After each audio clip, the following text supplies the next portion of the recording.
What's going on, YouTube? Rdapdan here. It's been about 2 weeks, I guess, since I've thrown up a video.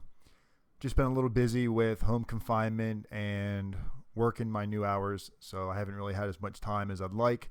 So I decided today to post a video, talk to you guys a little bit about what has been going on. I have made a couple of other videos, just haven't finished editing them yet. With one of them was with Justin Paperny.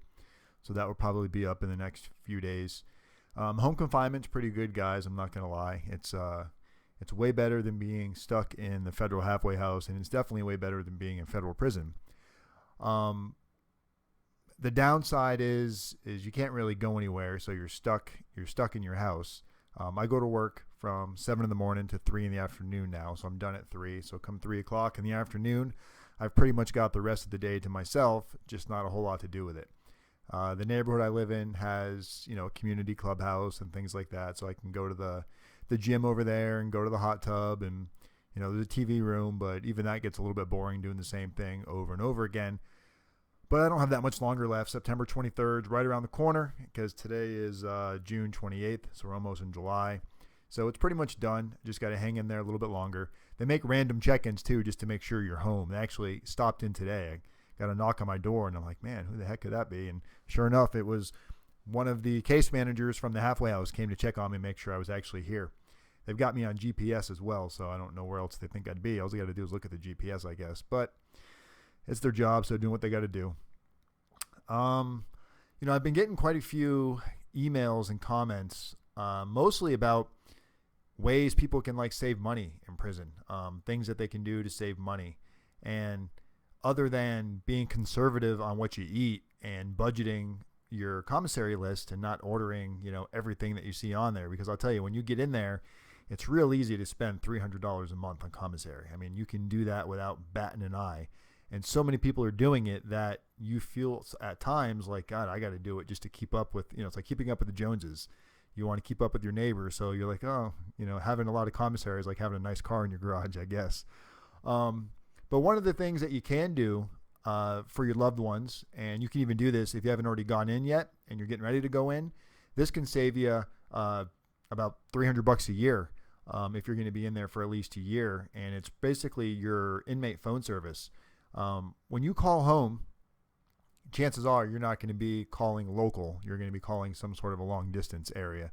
And, usually if you're 30 or 40, 50 miles outside of your prison, it's probably going to be considered long distance. And the prison charges a pretty hefty fee for long distance fees. I got it written down. It's 21 cents a minute is what they charge. So on a 15-minute call, you're looking at $3.15 for a 15-minute call.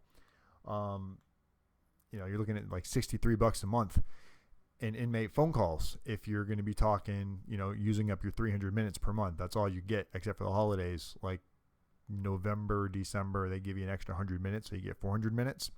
So spending $63 a month on your phone, that's pretty hefty, unless you got tons of money laying around.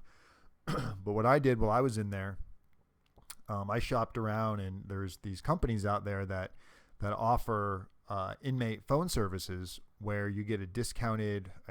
It's not that you're getting a discounted rate. They provide you with a phone number that is a local number to the area you're in, and then that number gets forwarded to whoever it is you want to call. So let's say you call your wife a lot, or you call your kids a lot, or you're calling your husband a lot. So the company that I ended up using in there is a company called Pigeonly, Pigeonly, and the website is actually pigeon.ly. And don't really worry about writing it down. I'll put a link in there for you guys. Basically, what Pigeonly does is they give you the local number that you dial from prison. So you're in prison. Instead of calling directly to your wife, you're going to call the local number that Pigeonly gives you. That local number will then forward to your wife instantly. So it's a seamless call. You don't even notice that it's any type of forwarding service. And the way they charge is basically it's $19.95 a month, and they give you unlimited minutes. Now, however, the prison is going to charge you a local call on top of the $19.95 a month. So without using Pigeonly, you're paying long distance through the prison for 21 cents. With Pigeonly, you pay $19.95 a month, and then you pay a local call of 6 cents, I believe. Comes out to like 6 cents per minute. But if you average it together, if you average the $19.95 and the 6 cents per minute, it comes out to about 12 cents per minute. So a 15-minute phone call ends up costing you $1.87 instead of $3.15. So you're saving yourself about $25 a month using the service. Make sure you hang out to the end of this video, because I'll also give you a code you can use if you decide to sign up with Pigeonly. I'll give you a code you can use when you check out, and they'll give you 50% off on your first time purchase with them. So when you buy the $19.95, basically you'll get 50% off of that. But I was using Pigeonly in there, and I used a couple of different ones in there, and they all relatively charge the same. It's just the difference is the customer service and the quality. Some of the other ones, like the phone number didn't work. They gave you a local number, but it kept cutting out, and there was static on the line. So I don't know if they're using like Magic Jack or something like that. But Pigeonly had a real clean service. I had no issues with them. I used them for about 9 months. I didn't know about them for the first couple of months, but once I found them, it made it really, really easy to use them. And they also have some other services. They've got picture service, which the picture service is super cool, and it's way cheaper than if you were to go to Walgreens and print out pictures and mail them to your loved one.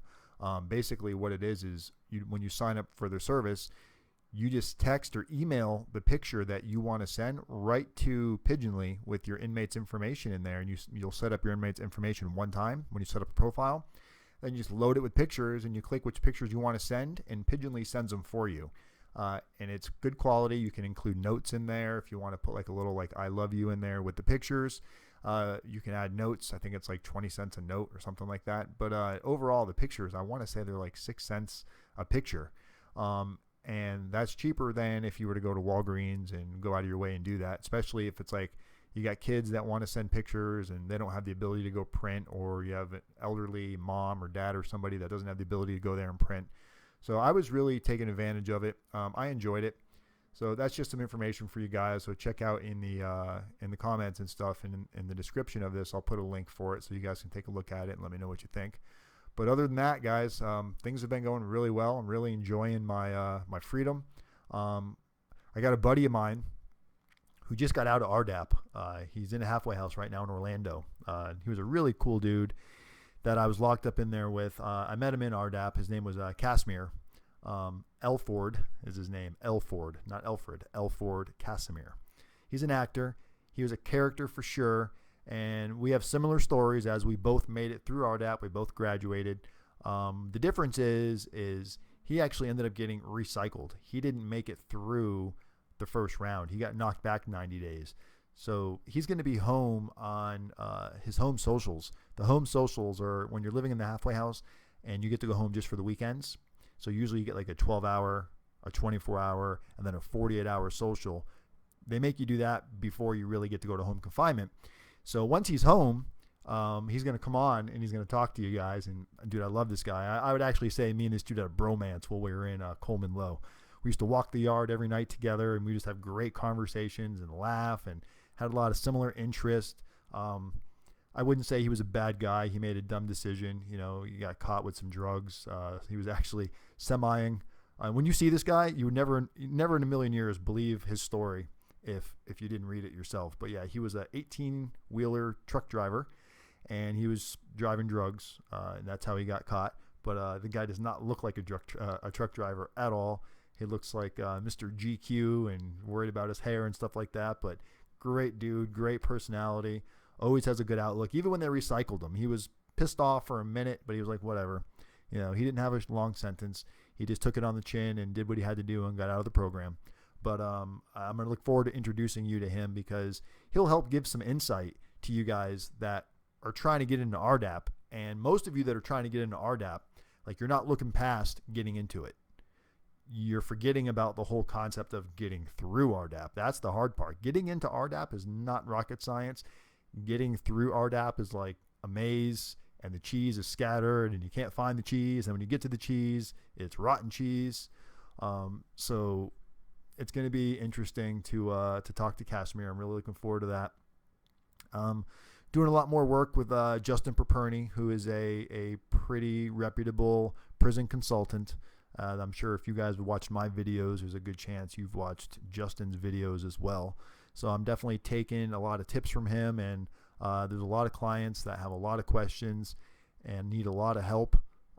So we are making some services available for those of you that need more than just some basic Q&A on, coming to my channel. So if you go to my website, rdapdan.com, you can read through there and you see some of the services that we offer. I know a lot of you out there are concerned about what to expect from federal prison.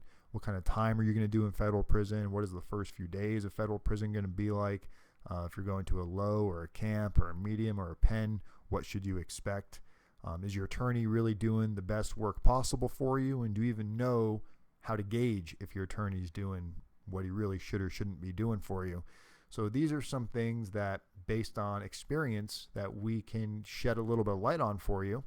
You just got to reach out and ask, post a comment, go to my webpage, rdapdan.com. I look forward to talking to you guys. And, the biggest thing you guys can do for me is subscribe to my channel, like my channel, share my videos. Come check me out on Facebook under rdapdan. Come check me out on Instagram under rdapdan. Any questions, any thoughts, any concerns? If you want to tell me I sound like a goofball, then I'd like to hear that too. And I'd like to know what you guys think of my new microphone. I feel weird talking it too. It's called the Snowball, the Blue Snowball. I gotta say, Blue Snowball. That's my microphone voice. I also got a new computer because my other computer kind of took a dump. I bought a pretty inexpensive gaming computer that is built for editing on eBay. And it's really powerful, I hope. And it comes with some neat video editing software, Adobe Premiere. So I'm upgrading things a little bit, so it might take me a minute to get used to it. But community is method. So if you guys have any information on what could make my life easier, I'm posting these videos, or what you guys would like to see some topics about federal prison, whether it be exercise, whether it be food, whether it be prison politics, what goes on inside a prison, just any questions you got, you guys post them in these comments right here, and I will definitely answer your questions. Much love. Community is method. Rdapdan. Take care, guys.